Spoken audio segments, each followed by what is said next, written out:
네, 안녕하세요. 무역계약론 15주차 강의 시작하도록 하겠습니다. 통상적으로 사이버 강의가 아니라 그 오프라인 강의를 했다라고 한다면 보통 뭐 1학기에는 여러 가지 5월 달에 주로 많이 있죠. 휴일이 있고 이래가지고 14주차로 강의가 마쳤는데 사이버 강의로 전환을 하다 보니까 기말고사보다 앞서서 한 주 정도 뭐 준비했던 커리큘럼이 거의 다 끝났어요. 그래서 이거를 어떻게 할까 생각을 하다가 제가 뭐 좀 다시 저 같은 경우에 이제 매 학기 수업을 할 때마다 새롭게 강의 자료를 만들기 때문에 강의 자료에서 조금 빠졌던 부분, 그리고 그 강의 자료에서 잘못된 부분, 그런 부분들에 대해서 좀 정리를 하고 바로 잡을 거 바로 잡고 추가적으로 이야기할 부분 이야기하는 걸로 이번 주 강의를 진행을 하도록 하겠습니다. 그래서 내용은 뭐 그렇게 길지 않게 진행을 할 생각입니다. 먼저 볼 내용은 그 몇 가지 FOB하고 CIF에 관련되어 있었던 우리가 학습을 했는데 교재에는 사례가 나와 있어요. 그 어떤 그러한 법리나 그러한 간섭이 만들어지게 된 배경으로서 그 사례나 판례들이 다 인용이 되고 유명한 것이기 때문에 그것들 중에서 몇 가지를 소개를 하려고 합니다.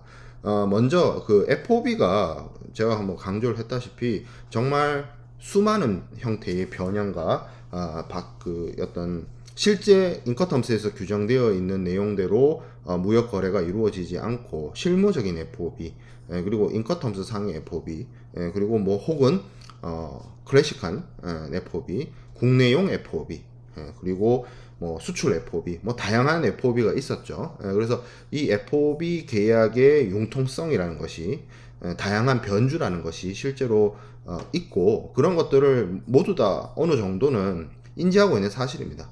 그래서 요 판례가 있어요. 책에서 소개하고 있는 판례가 있는데 FOB 계약이 이렇게 융통성 있게 변형되어서 사용되어진다라는 것을 이야기하고 있습니다. 첫 번째, 선박을 지명한 의무가 매수인에게 있고 매도인은 이것이 매수인의 돈으로, 매수인의 비용으로 물품을 적재하고 선화증권을 취득 제공한다. 그리고 이 경우에 매도인은 매수인의 이름으로 되어 있는 선화증권을 취득을 해서 제공할 때까지만 운송계약의 직접적인 당사자가 된다. 결국에는 포인트가 매도인이 매수인의 돈을 가지고 업무를 대행해 주는 거죠. 그래서 매도인이 선화증권, 그러니까 어떻게 보면 선화증권을 취득하고 그 선화증권 취득의 그 업무를 매도인이 대신 해준다. 결국 그 비용이나 운송계약에 대한 어떤 운송인의 지명이나 이런 부분들, 돈을 매수인이 낸다는 게 중요하죠. 그래서 그런 것 부분을 제외하고는 인커텀스 상의 FOB와 거의 유사하고 동일하다라고 볼 수 있는 형태가 있고, 이런 식으로 변형이 되기도 하고, 두 번째, 매도인이 매수인의 의뢰에 따라서 선복 수배 등 해상 운송 계약을 체결하고 자신의 명의로 된 선화증권을 취득해서 이거를 상환받고 대금 지급을 받는, 요게 이제 실제로 실무적으로 많이 이용이 되는 거죠. 매도인이 어떻게 보면 말은 FOB라고 하는데 매도인이 자기가 직접 운송계약을 체결해서 그 어떤 선화증권을 통한 어떤 대금 지급이 이루어지기 전까지 대금 지급을 유보하는, 그 소유권 이전을 유보하는, 소유권 유보가 이루어지는 그러한 형태가 됩니다. 그래서 이거를 교과서마다 조금 표현이 다르긴 한데 운송계약부 FOB, 뭐 운송계약 특약 FOB 뭐 이렇게 표현을 하고 있습니다. 매도인이 실제 인커텀스에서 얘기하는 FOB와는 다르게 운송계약을 체결한다는 점이 아주 특징이라고 볼 수가 있겠고요. 자, 세 번째는 매수인이 선적항에 있는 자신의 운송 대리인으로 하여금 선복을 수배하도록 하고 매수인이 선적항으로 자신의 운송 대리인을 보내는 거예요. 자신의 업무를 대행할 수 있는 사람을 보내서 그 사람으로 하여금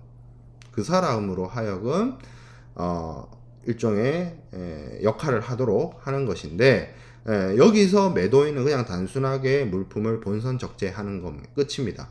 그래서 본소수 지증, 물품을 본선에 적재하고 본소수 지증을 받아서 이거를 매수인이 보낸 그 대리인한테 넘겨주는 거죠. 그래서 매수인의 이름으로 선화증권을 발행하도록 해서 선화증권을 취득하는, 이게 사실 이렇게 하는 것이 인커텀스상 FOB를 말 그대로 정확하게 따르는 것인데, 사실 이렇게 돼버리면 매수인이 업무가, 혹은 매수인이 수출국 쪽에 뭐 대리인을 둔다든지 뭐 하는 여러 가지 부담이 생겨나게 되죠. 그래서 실질적으로는 잘 이루어지기가 어렵다라는 한계가 있습니다. 이게 다 가능한, 판례에서 얘기하는 거는 이런 식으로 요 세 가지 형태의 매도인의 역할, 매도인의 어떤 의무나 매도인의 업무 자체가 추가되거나 변형되는 형태의 FOB가 사용이 된다라는 점을 이야기하고 있다라는 점이죠. 자, 그 다음에 살펴보게 될 내용은 CIF의 특성과 관련된 사례인데, CIF는 선적지 인도 조건이다라는 점이죠. 여기도 이제 뭐 1949년 판례인데, 매수인이 서류를 인수하고 대금을 지급하는 경우에 소유권은 선적 시에 이전할 수도 있고 서류 제공 시에 이전할 수도 있으나, 소유권은 그래서 소유권은 물품을 선적하자마자 넘길 수도 있고, 소유권 유보를 해가지고 대금 상환과 함께 서류가 넘어갔을 때 소유권이 넘어갈 수도 있지만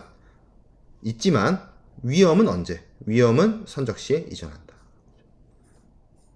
그래서 CIF 경우에 만약에 CIF 조건을 CIF 유효 이렇게 표현을 했다라고 한다면, 이 CIF 다음에 오는 장소가 어떤 도착항인데, 이 도착항이 일종의 계약의 이행지로 오해를 받아가지고 이게 도착지가 뒤에 적혀 있으니까 양육 인도 조건이구나 라고 할 수도 있지만, 유효항, 그 CIF 뒤에 적혀 있는 장소는 언제, 그러니까 어디까지나 매도인이 운임과 보험료를 대신 부담하는 그러한 비용의 연장선일 뿐, 계약을 이행하는 어떤 위험의 분기점은 절대 아니다라는 것을 판례에서 얘기하고 있어요.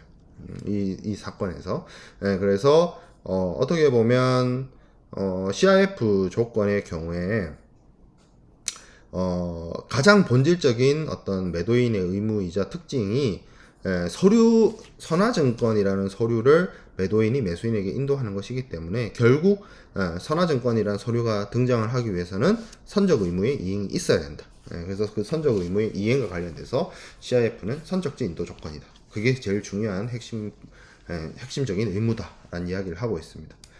자, 그 다음에 CIF 특성과 관련된 사례에서 몇 가지 더 챙겨보면, 매도인 지시식에 선화증권이 발행이 되게 되면, 매도인은 결국에는 물품 대금에 대한 어떤 개런티가 있기 전까지는 이 물품에 대한 어떤 권한과 물품의 인도 청구를 할 수 있는 선화증권을 계속 가지고 있는 거죠. 홀딩을 해놓는 거죠. 소유권을 유보하는 거죠. 이것이 가능하냐? 예, 가능해요. 매도인 지시식 선화증권을 발행한다는 것은 소유권을 선적 시에 이전시키지 않는다라는 것을 의미합니다. 위험은 넘어갈 수 있다라고 우리가 앞에 3번 슬라이드에 있는 사례에서 봤지만, 소유권은 유보시킬 수 있다는 거죠. 가지고 있을 수 있다는 거죠. 매도인이 언제까지? 대금을 받을 때까지. 매수인으로부터 물품 대금을 수취할 때까지는 소유권을 이전시키지 않고 매도인이 유보시킬 수 있다라는 점입니다. 자, 그러면 결국에는 소유권이라고 하는 것은 선적시에 넘어갈 수도 있고, 뭐 지시식을 쓰는 것이 아니라 매수인 기명식을 쓴다든지 했을 때는 선적시에 넘어갈 수도 있는 것이고, 매도인 지시식을 쓰거나 은행 지시식을 쓰거나 하게 되면 물품의 어떤 권리 증권과 상환으로 그냥 상환이 되는 것이 아니라 보통 이제 대금 지급을 전제로 서류가 넘어가게 되겠죠. 그때 이제 소유권이 넘어가게 되는데, 우리가 앞서 제가 이야기했던 부분이 물품에 대한 위험 부담은 선적 시에 넘어간다라고 되어 있습니다. 그리고 그 위험 부담에 대한 부분이 그 어떤 위험 부담의 책임이 매도인에서 매수인에게로 이전하게 되었을 때는 그 분기점 이후에 발생되는 여러 가지 추가적인 비용, 혹은 추가적인 어떤 의무이행들 이런 것들이 매수인의 책임으로 기결이 된다라고 하는데, 단 예외적인 사항은 있어요. 어떤 부분? 물품 자체의 문제나 물품 자체의 하자가 그것이 매도인의 책임으로 기결이 되는 경우가 있을 수 있습니다. 물품이 선적된 이후에 발생된 사고라든지 물품이 선적된 이후에 발생되는 여러 가지 물품 분실이라든지 이런 문제는 결국 매수인의 책임이 맞아요. 그것을 부인하는 것은 아니나 문제 자체가 위험이 이전되기 전에 매도인 측에 있을 때부터 물건 자체가 하자가 있고 문제가 있고 했을 때 그런 것까지 매수인이 책임을 지기에는 너무 가혹하다는 거죠. 그래서 1961년 이 판례에서 매수인이 위험 부담을 지는 운송 중에 상품 자체의 문제, 상품 자체의 비정상적인 조건 때문에 일어난 특수한 어떤 경우에 상품의 질적 하라라든지 이런 부분에 대해서는 매도인이 책임을 져야 된다는 거죠. 비록 위험이 선적 시에 이전이 되었다 할지라도 이것은 상품 자체의 문제이기 때문에 매수인이 책임을 지는 것이 아니라 매도인이 책임을 진다라는 부분입니다. 자, 그 다음에 선화증권의 기능 관련해서 계약의 추정적 증거로서의 선화증권에 대해서 보겠습니다. 이 부분은 사실 제가 수업 영상을 찍고 나서 확인을 하는 과정에서 또 관련된 사안을 수업을 듣고 있는 여러분들 중에 하고 한 명이 질문을 하기도 해서, 사실 질문이 없었으면 제가 놓칠 뻔했어요. 왜냐하면 이게 이제 책에 있는 텍스트를 그대로 옮겨서 이제 강의 자료를 만들다 보니까 그 부분에 있어서는 아무래도 뭐 오탈자나 이런 부분이 충분히 출판사 통해서 걸러졌다라고 생각을 해서 그냥 스킵을 하고 넘어가는 사안이었는데, 그게 이제 담겨져 있더라고요. 그래서 그걸 좀 바로 잡으면, 우리가 그 선화증권을 얘기를 할 때 선화증권에 여러 가지 기능이 있지만 그것이 뭐 권리증권성이 가장 중요하고, 그리고 물품의 수치증 뭐 이런 것도 중요하지만 계약의 추정적 증거라는 이야기를 합니다. 그 이야기는 두 가지 포인트가 있어요. 이 선화증권을 통해서 운송 계약의 내용을 우리가 추적해 볼 수 있다. 선화증권을 보면 그 선화증권을 통해서 그 선화증권이 발행되게 된 운송 계약의 내용을 알 수가 있어요. 근데 선화증권이 운송 계약서냐? 그렇지 않아요. 선화증권이 운송 계약서입니까? 라고 하면 운송 계약의 내용을 추정할 수는 있지만 그거 자체가 운송 계약서라고 할 수는 없어요. 만약에 선화증권이 운송 계약서라면 호칭 자체가 비ll of lading, 그러니까 선화증권이 아니라 뭐가 될까요? 캐리지 컨트랙트 이렇게 되겠죠. 그러니까 어그리먼트 이런 이름이 되었을 겁니다. 그것은 이 선화증권이라고 하는 것은 물품을 선적했고 운송인이 그 물품을 받았고 수취했고, 그리고 선화증권에 기재되어 있는 내용대로 물품을 운송인이 받아서 운송을 한다. 그리고 최종적으로 최종 목적지에서 그러한 선화증권의 제시로 물품을 인도 요청할 수 있다. 그런 것들을 증명하기 위한 말 그대로 물품을 선적했다는 것을 입증하는 서류이지 이거 자체가 운송계약서가 아닙니다. 실제로 많은 사례나 실무에서 선화증권하고는 별개로 운송계약서를 운송인과 하주 간에 작성하는 경우도 있고요. 그냥 운송계약서를 별도로 작성하지 않고 구두나 이런 어떤 말로써 전화로써 운송계약을 의뢰하고 그냥 선화증권을 발행하는 걸로 가름하는 사례도 있고요. 그거는 상황마다, 사정마다, 그리고 거래의 정황마다 조금씩 다른데요. 이러면 이제 이런 게 있을 수 있습니다. 운송계약과 관련해서 운송계약을 체결할 때 운송계약상에 이렇게 하기로 했어요. 당사자들. 그러니까 그 당사자라고 하는 것은 운송인과 하주가 되겠죠. 그들 사이에 어떤 구두계약이 있었고, 그리고 구두계약을 바탕으로 선화증권이 나왔죠. 물품을 선적했고, 구두계약이 있었기 때문에 물품 선적이 이루어졌고, 물품 선적이 이루어졌기 때문에 선화증권이 나왔어요. 근데 그 선화증권에 기재된 내용하고 구두 계약한 내용이 상이했을 때 어떤 것이 우선하느냐, 이와 관련돼서 1951년에 관련된 판례가 있습니다. 그래서 선화증권은 계약의 추정적 증거일 뿐이고, 운송인과 송화인 간의 구두로 이제 선박은 목적항이 이제 런던이었는데 런던으로 직항할 것을 운송인하고 하주 간에, 송화인 간에 계약을 체결을 했는데, 중간에 기항을 한 거예요. 선화증권에 그런 규정이 있었나 봐요. 중간에 기항을 할 수 있다. 근데 이게 운송인이 런던으로 직항하지 않고 중간에 기항을 하는 바람에 송화인 혹은 이 수화인이 무역계약 당사자들이 판매 시기를 놓쳐서 어떤 손해가 발생하게 됐고, 이것에 대해서 구두 계약을 지키지 않은 부분에 대해서 이제 문제 제기를 했겠죠. 소송을 제기를 했고, 그래서 재판이 이루어졌는데 판결은 운송 계약과 관련해서 구두 계약을 지키지 않고 중간 항해에 기항을 했던 운송인이 계약 위반의 책임을 져야 된다, 이렇게 이야기를 했습니다. 물론 이것이 판례이고 한국법에 의한 한국 판례는 아닙니다.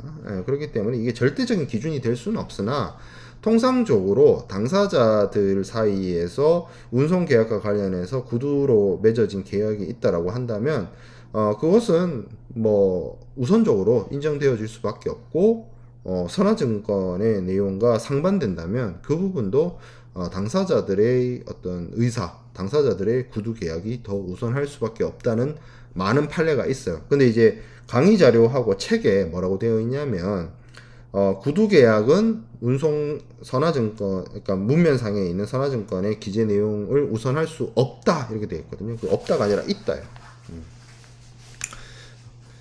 정확하게 말하면 우선하는, 구두 계약의 내용을 우선하는 많은 판례가 있다 정도인데, 그런 부분에 대해서 조금 13주차 강의 자료에 있는 내용인데 그 부분 수정을 하고요.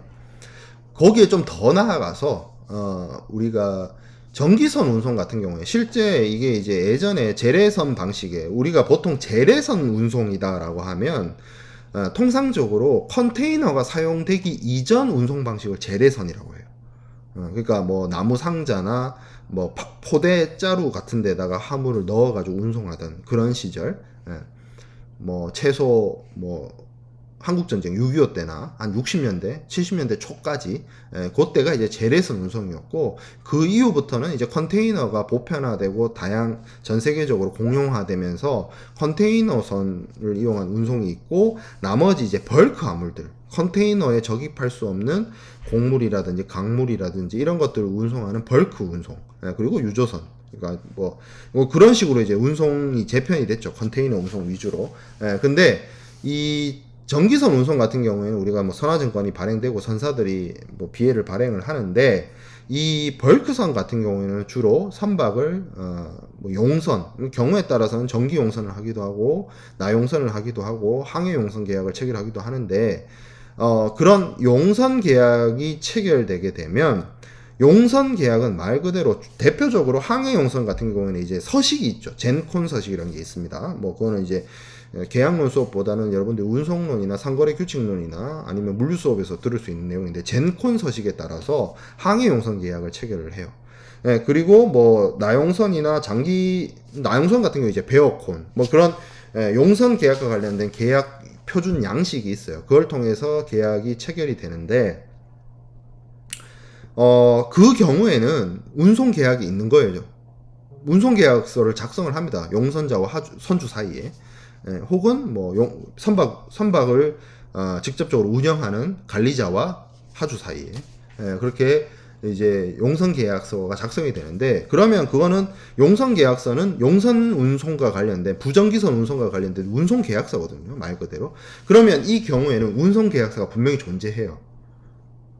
그러면 이 경우엔 선화증권은 발행이 안 되냐? 선화증권도 발행이 돼요. 왜냐하면 물품을 선적했고 선적된 그러니까 선화증권이란 것 자체가 물품을 선화증권에 기재되어 있는 대로 선적했다는 사실을 입증하는 서류예요.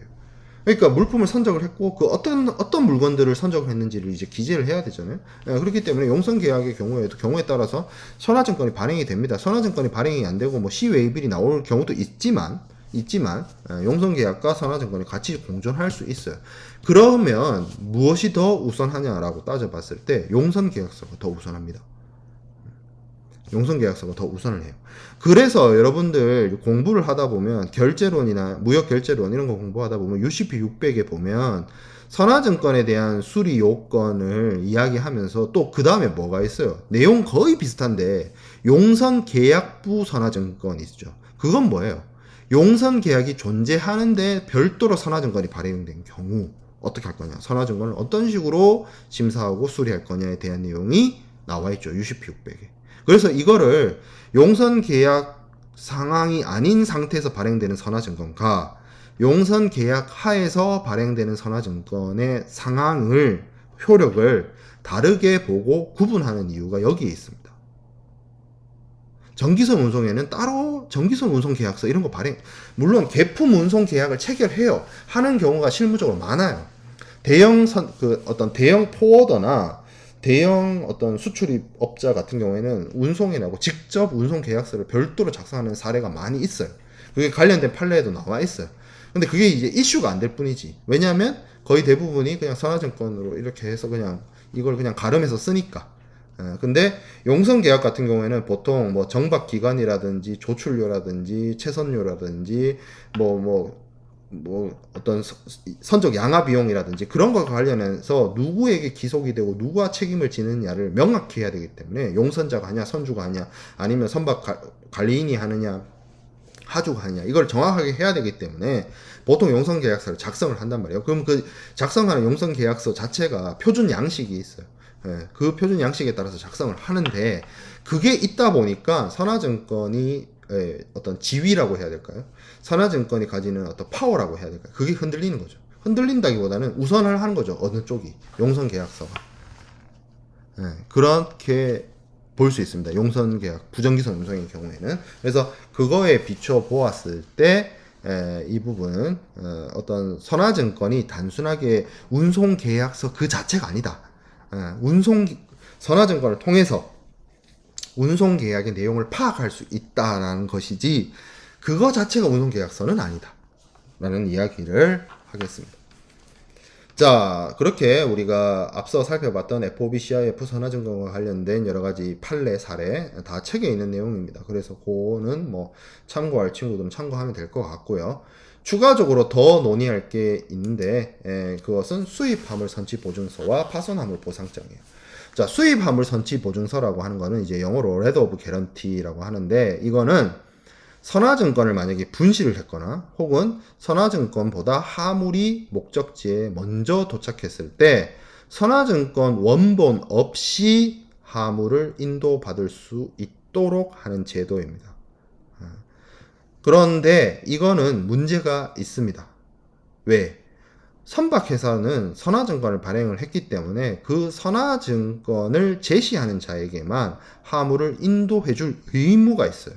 그 의무를 지키지 않았다 라고 한다면 큰 문제가 됩니다. 만약에 그 수입화물 선취 보증서를 먼저 제시하고 물건을 찾아가려고 하는 사람이 명백한 수화인이라 할지라도 선화증권을 가지고 오지 않는다라고 한다면 그것에 대해서는 선박회사가 책임을 져야 되는 그런 상황을 이야기를 합니다. 보통 그러면 수입화물 선취 보증서라는 게 어떤 경우에 발행이 되느냐? 보통 이런 경우에요. 은행이 발행을 해줍니다. 왜? 신용장 거래에서. 신용장 거래라고 하는 것이 결국 은행을 통해서 선적서류, 그러니까 BA를 선화증권을 받아서 우리가 한어음과 관련해서 하한어음 치결 제도에 대해서 얘기를 했었잖아요. 그래서 은행을 통해서 선적서류인 선화증권을 받게 되고 그것에 대해서 수입업자인 매수인이 대금 결제를 하게 되면 그것과 관련해서 서류 상한으로 선화증권을 인도받아서 그 선화증권을 들고 운송인에게 가서 물품을 인수받는 그런 그림인데, 지금 여기서 뭐냐면 물건이 도착을 했는데 은행을 통해서 선화증권이 아직 안 왔다는 거죠. 물론 매도인이 물품을 선적하고 나서 선화증권의 제시, 그러니까 그 서류의 제시가 늦어졌을 수도 있고요. 아니면 중간에 매입은행이나 여러 신용장을 취급하는 은행들의 서류 심사가 길어져서 일 수도 있고요. 아니면 생각보다 배가 너무 빨리 도착해서 일 수도 있고요. 어찌됐든 그런 상황 하에서 선화증권의 원본이 도착하지 않은 상황이라면 선화증권이 도착하길 기다려야 되는데, 그러지 않고 매수인이 은행에게 선화증권이 오면, 원본 선화증권이 도착을 하게 되면 그 선화증권을 운송인에게 줄 테니 먼저 물건을 빼달라는 취지에서, 먼저 물건을 인수해달라, 양도해달라라는 취지에서 은행이 개런티하는 서류를 수입화물 선치 보증서라고 합니다. 그래서 보통 은행 이름으로 발행돼요. 은행 이름으로 발행이 되는데 어차피 은행을 통해서 신용장 개설은행에게 서류가 도착하니까, 선화증권이 도착하니까 서류 도착하면 이 선화증권 줄게 라는 의미로서 발행을 하는 게 수입화물 선치 보증서죠. 근데 이것을 장난친 사례가 있었어요. 우리나라 한국의 대법원 판례까지 간 사건인데, 동원실업이라는 회사가 지금은 없어진 걸로 알고 있습니다. 1987년부터 1988년까지 1년 동안 7개 은행, 그 당시에 시중은행 7개의 수입화물 선치 보증서 양식을 훔쳐서, 이게 이제 80년대니까 이게 뭐 인터넷이나 이런 것들, 휴대폰이 있지 않던 시절이었잖아요. 통신수단이나 이런 것들이 크로스 체크가 잘 안 되던 시절이었기 때문에 이게 가능해요. 지금 이렇게 할 수가 없어요. 어쨌든 가짜 용지를 구해가지고 거기다 가짜 서명해가지고 은행이, 뭐 쉽게 말해서 은행들이 수입화물 선치 보증서를 발행한 것처럼 꾸며가지고 선사를 찾아갑니다. 선사는 당연히 비엘을 받고 물건을 내줘야 되는데 비엘이 안 왔다라고 하니까 이 사기꾼이에요. 사기꾼들이 은행의 양식을 빌려서 만든 가짜 수입화물 선치 보증서를 내밉니다. 그러니까 은행들이 BL 원본이 오면 BL 원본을 가져다 주겠구나, 갖다 내겠구나 이렇게 생각하고 이 가짜 수입화물 선치 보증서를 믿고 선사들이 화물을 내줘요. 그렇게 해서 사기친 금액이 1,400만 달러에 이릅니다. 그래서 이것을 이제 문제가 됐겠죠. 커졌죠. 문제가 커지니까 은행들이 운송회사들이 BL 원본을 통해서 BL 원본을 받고 물품을 인도해야 되는데 가짜 LG 소지자들한테 물품을 인도했다 이래가지고 소송을 걸었죠. 그래서 이제 선사들도 할 말은 있어요. 선사들도 이때까지 통신수단이나 이런 것들이 원만하게 발달되지 않아서 선화증권 원본이 도착하지 않았기 때문에 그것과 관련해서 BL을 발행을 하고 BL을 통해서 LG를 통해서 수입화물 선치 보증서를 통해서 화물을 인도하는 것이 오랜 간행이었는데 자기들은 이제 간행을 따랐다 뭐 이렇게 항변을 했겠죠. 자기 변호를 했겠죠. 결국에는 이것이 대법원까지 가게 돼서 1991년에 대법원 판결이 어떻게 났냐면 은행들이 승소를 했어요. 그러니까 이걸 다시 뒤집어 보면 운송인들이 아무리 수입화물 선치 보증서 LG를 사용해서 화물을 인도를 하는 간행들이 있었다 하더라도 선사가 BL 원본 없이 LG만 믿고 물품을 인도를 한 것은 선사들의 잘못이다. 이렇게 판결을 내린 겁니다. 그것이 큰 이게 사회적 문제가 됐고 결국에는 그 이후에는 이제 점차 선사들이, 그러니까 선사들이 이런 걸 한번 두드려 맞으면 아무래도 수입화물 선치 보증서를 통해서 화물을 인도하는 것이 두렵죠. 왜냐면 이때는 1980년대는 이게 통신수단이 지금처럼 스마트폰이 있고 카톡이 있고 메일이 있고 이런 시절이 아니기 때문에 무조건 유선 전화를 걸어야 됐고 했던 시절이에요. 그렇기 때문에 이게 서로 크로스 체크가 잘 안 된 부분인데 이게 만약에 LG라고 받았는데 이게 뭐 제대로 된 LG가 아니라 뭐 가짜라든지 사기라든지 이렇게 됐을 때 모든 문제를 운송회사들이 떠안아야 되는 그런 두려움이 생겼겠죠. 그래서 점차 이 사건 이후에 수입 화물 선취 보증서는 점점 자리를 뺏겨갔고요. 물론 이 사건 이전에 1980년대까지만 하더라도 당연히 LG를 이용을 해서 BL이 도착하기 전에, 선화증권이 도착하기 전에 한국 사람들 특징이 빨리빨리 문화 되게 좋아하잖아요. 그러니까 선화증권이 수입국 한국에 도착하기 전에 선사들한테 먼저 쫄라는 거야. 화물 먼저 빼달라고. 수입 화물 선취 보증서 들고 와가지고. 그게 정말 만연해 있었다 하더라고요. 저도 전해 들은 이야기죠. 많은 선배들로부터. 그래서 그렇게 실무적으로 관행적으로 많이 썼다라고 하더라고요. 수입화물 선취 보증서. 근데 이 사건 이후부터는 수입화물 선취 보증서가 혹은 수입화물 선취 보증서를 이용해서 화물을 인도하는 관행이 거의 사라져 버렸습니다. 그리고 오늘날에 이르러서는 통신수단도 엄청 발달했고요. 이메일도 있고 전화도 있고 문자도 있고 카톡도 있죠. 그런 SNS도 있고 그리고 뭐 선화증권과 같은 서류들을 이제 점차 종이 서류에서 전자문서로 대체해가는 시절이죠. 그렇기 때문에 수입 화물 선취 보증서를 발행을 해야 된다라든지 그런 관행이 사용되어지지 않고 있고요. 그리고 신용장이라는 방식의 거래도 많이 감소를 했기 때문에 지금은 송금 방식을 채택을 하고 있어서 뭐 소유권을 매도인이 유보를 해가지고 비해를 기다려야 되고 이런 상황들이 많이 사라지게 되었습니다. 그래서 실질적으로 수입 화물 선취 보증서를 이용해서 화물을 목적지에서 인도하는 관행은 많이 줄어들었다 라는 점을 이야기를 하고요. 이제 마지막으로 볼 거는 파손화물 보상장이에요. 파손화물 보상장. 파손화물 보상장 같은 경우에는 이제 사전적인 정의가 줄여서 보상장 이렇게 얘기도 하는데 letter of indemnity라고 합니다. 이거는 뭐냐면 송화인에 의해서 제시된 화물이 선화증권의 기재사항과 조금 상이해서 무고장 선화증권을 발행을 하거나 계약 조건 또는 신용장 조건상 어떤 백데이트 BL이라고 하죠. 선적일자 경과돼 가지고 선일자 선화증권, 선일자 선화증권을 발행을 할 때 그런 이 선화증권이 클린 BL이 아닌데도 불구하고 클린 BL을 발행한다거나 사고부 선화증권 더티 BL이 나와야 되는데 클린 BL을 발행한다거나 이런 것을 했기 때문에 그러니까 선화증권을 제대로 발행을 안 해준 거죠. 실제 사실과 다른 선화증권을 발행한 거죠. 그래서 그로 인해서 발생된 모든 손해에 대해서 운송인이 선화증권을 발행한 운송인이 아니라 그런 그런 선화증권의 발행을 요청한 송화인이 대신 책임지겠다. 내가 문제 생기면 쉽게 말하면 이거예요. 원래는 더티 BL이 나와야 되는데 이 더티 BL 발행하지 말고 클린 BL 줘. 클린 BL 줘. 만약에 이것이 문제되면 내가 책임질게. 각서 쓴 거예요.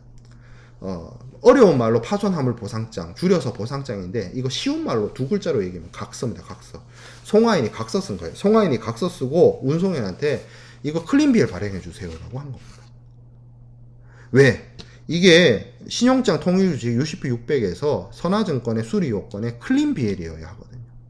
그래서 예를 들어서 뭐 포장이 잘못됐다든지 수량이 부족하다든지 뭔가 뭐 선적 일자를 못 맞췄다든지 등등등 그런 사유로 인해서 클린 BL이 발행되기가 어려운 상황이라면 더티 BL이 나오게 되고 그 더티 BL은 은행에서 수리가 안 되는 거죠. 대금 결제를 못 받는 거죠, 매도인이. 그렇기 때문에 이거를 조작이라기보다는 고치는 거고 그 고치는 걸로 인해서 발생되는 문제를 내가 책임지겠다.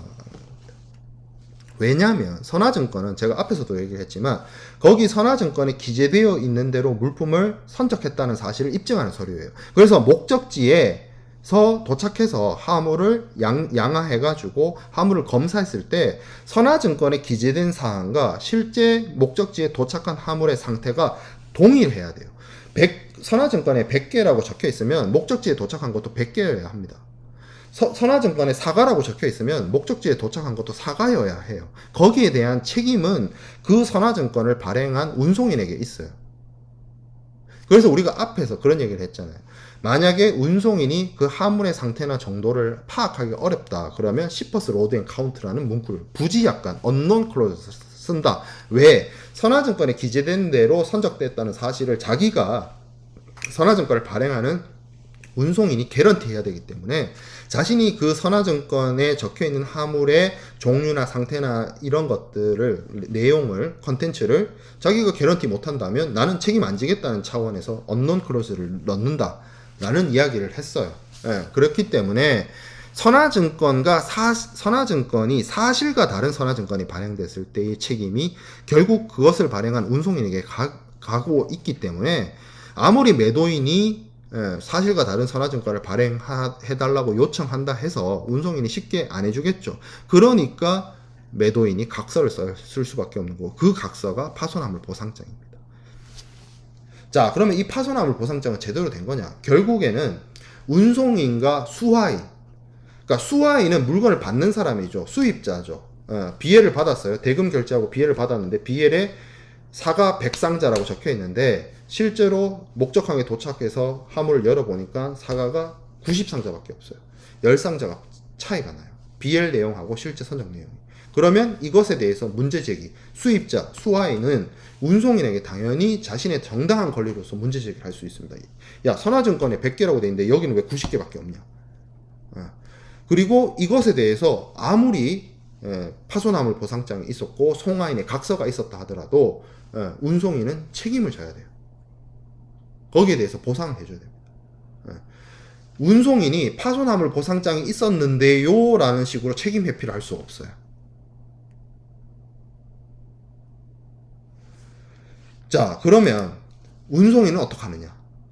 운송인은 송화인을 문제를 삼아야 되겠죠. 네가 이거 각서 쓰지 않았느냐?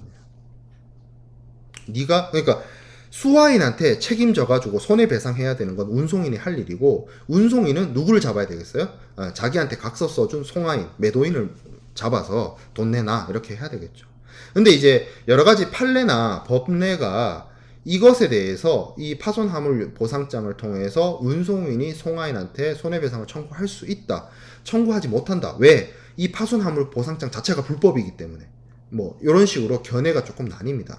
그러니까 운송인이 실제 선적 내용과 선화증권의 내용이 상이해서 생기는 문제에 대해서 운송인이 수화인, 매수인에게 책임을 져야 된다는 것은 이견이 없어요. 그건 무조건 책임지는 거예요.